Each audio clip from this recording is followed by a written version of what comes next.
Good morning, everybody. Morning. We are gathered here today as members of the Kenya Nubian from all over Kenya. And we are going to give a press statement following the just concluded general elections of 2020 and the Supreme Court judgment that was delivered on 5th. So, my name is Ibrahim Yunis from the Kenya Nubian Council of Elders, and this statement that I'm about to read has been endorsed by Nubian community and elders in Mumias, in Kisii, in Meru, in Mombasa, Eldama Ravine, and all other areas. So this press statement is addressed to the President-elect William Samoei Ruto. We as a community, so I'm just reading the message. Please accept our warm congratulations on your victory as the President-elect of the Republic of Kenya from the Kenya Nubian community as you prepare to take up the responsibilities and challenges that come with the high office of the land. Indeed, as a minority and marginalized community in Kenya, we laud your efforts and vision to confront and respond to nationwide challenges and the economic transformation agenda as espoused in your manifesto. The Nubian community truly subscribe to your aspirations and visions for this great nation. Through your stewardship and His Excellency, Uhuru Kenyatta, the Jubilee administration, the community was recognized by your government on 2nd June 2017 and was issued with a title deed for 288 acres of piece of land in Kibra. This was an incredible signature for recognition of our fundamental rights to land ownership as the indigenous community in Kibra. However, the Nubian community as a minority and marginalized community has continued to experience a host of challenges from marginalization, citizenship, vetting and recognition of the members of the community to issues around realization of the socio-economic and political aspirations. These issues have remained at the heart of the concerns of the community. The community urges your administration to intervene on these issues when you take up office. It is therefore our utmost plea and request to your incoming administration to take urgent action in honoring the government's health, education, and economic development programs in promoting the Nubian indigenous people's rights by engaging us as partners through our own socio-economic and legal institutions. We further humbly request your incoming administration to carry out the following actions as you assume office. Provide funding and technical support assistance to the Kibra Nubian Community Land Trust Development Fund for Kibra Nubian indigenous people for the development of Kibra 288. Make Kenya Nubian indigenous people's issues an agenda in Parliament.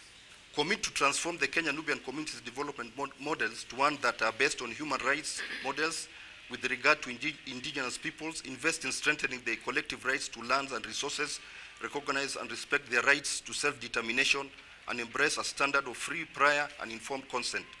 Commit to promoting and implementing effective actions for the protection and respect for human rights of Kenyan Nubian indigenous defenders nationally. Confirm that the Kenyan Nubian indigenous peoples will have a prominent, meaningful space in the post-2022 election era of county government and national government. Nominate several of our qualified sons and daughters to various elective and appointive positions in government, and in so doing, not only recognizing but also celebrating the role of Nubian indigenous people in creating a stronger, more sustainable, more resilient Kenya. It is our belief that your incoming administration has the unique opportunity and power to change history and set strong foundations to begin moving toward a future where Kenyan Nubian indigenous people are allowed to assume their rightful place as partners in creating a more just and sustainable Kenya, where they are self-determined and their collective rights to territories, resources, and knowledge are recognized and respected. We are prepared and motivated to collaborate with your incoming administration in moving forward toward this bright future. As it were, there's a lot of work to be done as you ascend in office. So that's the statement. Now, further to the statement, we want to elaborate on some of the issues. Before I do that, we want to extend our sincere gratitude and appreciation to the outgoing President, Uhuru Muigai Kenyatta, for the exemplary service he rendered to this country during his term of office, we as the Nubian community will remember him for recognizing our land rights. All previous regimes did not do what Mr. Uhuru Kenyatta did. He gave us title deed to 208 acres, which is a milestone. The Nubians will never forget His Excellency Uhuru Muigai Kenyatta. As he goes on retirement, we wish him well. His place is in the history of Kenya is well placed. So now we want to turn to the incoming administration. We have 4 main issues that has been of challenge to the Nubian community. And we hope the incoming administration will address this issue. The most pressing issue is that of citizenship rights. The Nubian community in Kenya, although we are citizens, we still face challenges in the acquisition of IDs and passports. And this has been brought about by a process known as vetting. This vetting process is opaque, discriminatory, and uncertain. Uncertain. A significant number of the Nubian youth are unable to secure IDs because of that process. It is discretionary. Yeah. Now, our outgoing MP, Honorable Bernard Okoth Imran, made a petition to the National Assembly last year on this issue of vetting and discrimination and recognition of the Nubians. And the National Assembly agreed that there was a problem, and recommendations were made for remedies to be done. First of all, the National Assembly said that the Nubians should be recognized as a tribe. The vetting process should be reformed and made humane and in accordance with human rights principles. However, the outgoing executive has not been able to implement the recommendations of Parliament. So our expectation is that the new coming administration will implement the recommendations of Parliament and ensure that the Nubians are recognized as a tribe of Kenya, and that the vetting process, which has been used to deny our people of ID cards, is removed or reformed. Yeah. So this is one issue. Then there's the other issue of representation, and I will allow one of my colleagues to explain. Jina langu naitwa Siama Ismail, balozi wa tamaduni ya jamii ya Kinubi, na pia mwanakamati katika baraza la wazee ama Kenya Nubian Council of Elders. Langu kugusia sana ni kuhusiana na masala ya ardhi. Kama tunavyojua, katiba ya Kenya inaturuhusu kama wananchi ama kama binadamu kuwa na hati miliki za ardhi. Kwa hivyo ningependa sana kumshukuru rais ambaye anaondoka, Bwana Uhuru Muigai Kenyatta, kwa kufikiria na kutupa ile hati miliki ya ardhi ya 288. Lakini bado zaidi ya hiyo, ardhi ya Kibra ama ya jamii ya Kinubi ilikuwa ni ardhi kubwa sana. Ardhi yenyewe ilikuwa ni takriban ekari 4,000 na zaidi. Kwa hivyo ningependa sana kumuuliza rais mteule kama iwapo kuna uwezekano wa sisi kama jamii ya Kinubi kupatiwa ile balance ambayo imebaki ya zaidi ya ekari 3,000. Pia tuna changamoto zingine za ardhi kwa jamii ya Kinubi ambao wako maeneo tofauti. Kwa mfano Mumias hadi sasa kuna kesi ambayo iko kotini kuhusiana na ardhi ya Wanubi. Manake kuna shirika ambalo linataka kuvamia ile ardhi ambayo iko. Ukienda Eldama Ravine pia kuna changamoto za ardhi. Changamoto hizo zimezidishwa sana zaidi na kuwa unapata yule mwenyeji kabisa Mnubi anapata sehemu ndogo, lakini yule ambaye yuko nje anapata sehemu kubwa zaidi. Kwa hivyo unapata familia ya Kinubi inapata ardhi tuseme kama ni ekari 1, na ni familia nzima, jamii nzima. Na unapata yule ambaye amekuja kama mgeni, kama ana watu 5 ndani ya boma lake, kila mmoja anapata ardhi hapo. Kwa hivyo hiyo ni kama kuwadhulumu jamii ya Kinubi. Pia tukienda eneo ya Kisii na Meru, kuna wale ambao wamevamia ardhi, na wale ambao wavamizi wameivamia kwa kifua, ili na imefanya kuwadhulumu jamii ya Kinubi ambayo wako huko. Tusisahau pia mahali kama Mazeras. Mazeras pia uvamizi upo. Manake hilo ni eneo ambalo linakaliwa na Nubi. Mwisho kabisa kuna jambo ambalo lilitokea takriban mwaka moja na nusu ambayo imepita, na ni kuhusiana na ardhi ya Kibosi. Kibosi pale jamii ya Kinubi inaishi. Na hapo walibomolewa kwa kupenda na kufurushwa makao, majumba ambayo wameishi miaka na miaka, ambapo pia hiyo sio haki. Kwa hivyo serikali tunaiomba, serikali ya mheshimiwa Bwana William Samoei Ruto, kwa hivyo ameshika usukani sasa, na mengi hayo yalifanyika pengine wakati ule ambao alikuwa ni makamu wa rais, atilie maanani ili kutuhusisha sisi kama jamii ya Kinubi na kutupa haki yetu kama vile inavyowapa Wakenya wote kwa jumla. Good morning. My name is Aisha Said Ibrahim, and I was a candidate during the 2022 general election as an MCA here in Makina Ward.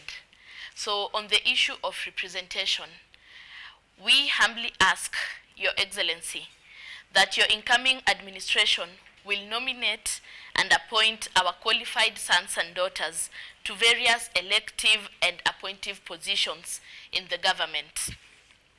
And in doing so, it will not only be as a recognition of Nubians as a minority or as fulfilling a constitutional mandate, but it will also be a way of acknowledging and celebrating the role of Nubians in creating a stronger and more sustainable country. And we believe as a community, by appointing and giving us opportunities, it will be the real bottom up. Ama namna gani, my friends? So we kindly hope and request that will be done for us as a community. We also appreciate and congratulate the Nairobi governor, being residents of Nairobi, Your Excellency Mr. Johnston Asa Sakaja, and we hope that we will also work closely with your administration. Thank you so much. Candidate MP in the previous election under the Kenya Kwanza family, that is the ANC party. In line with the question that you actually asked, how many positions that we need the government to actually appoint us, that is not something that we can condition the president-elect and the government.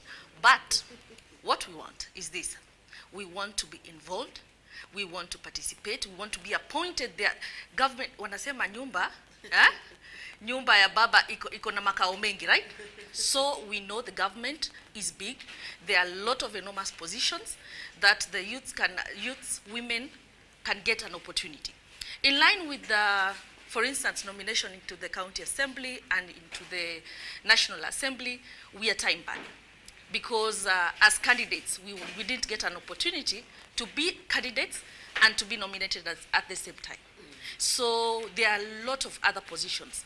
There are a lot of other nominative and appointive positions that we will actually ask and pray to the Kenya Kwanza government to actually consider us.